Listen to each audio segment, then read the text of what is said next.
J'ai parfois l'impression que scientifiques et artistes peuvent partager des modes de fonctionnement.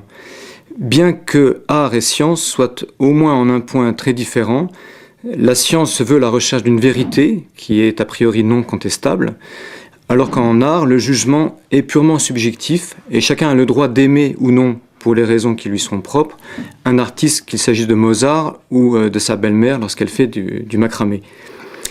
Par contre, un parallèle peut être fait entre les métiers de chercheurs et d'artistes, c'est le fameux « ça sert à quoi pour la société ?»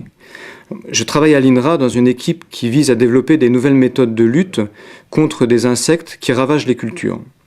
Mon travail et celui de mes collègues est purement celui de la compréhension, c'est mieux connaître les pucerons pour, à terme, mieux les combattre. Donc c'est de la recherche fondamentale. On est encore loin de l'application et il y a un laps de temps entre les découvertes et leurs applications. C'est là où interviennent la durée et la patience.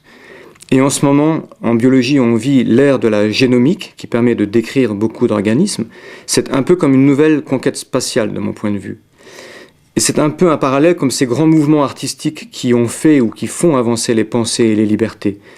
Est-ce que les libertés d'expression et de vie tant réclamées en mai 68 auraient pu exister si des artistes auparavant, comme les surréalistes ou les philosophes de Saint-Germain-des-Prés, n'avaient pas fait bouger les choses ? Donc comme l'art peut faire avancer les pensées, je pense que la recherche fondamentale peut poser des jalons sur des nouvelles technologies et de nouvelles applications. Et pour terminer, je vais vous laisser méditer sur cette définition très scientifique faite par Alfred Jarry, pataphysicien.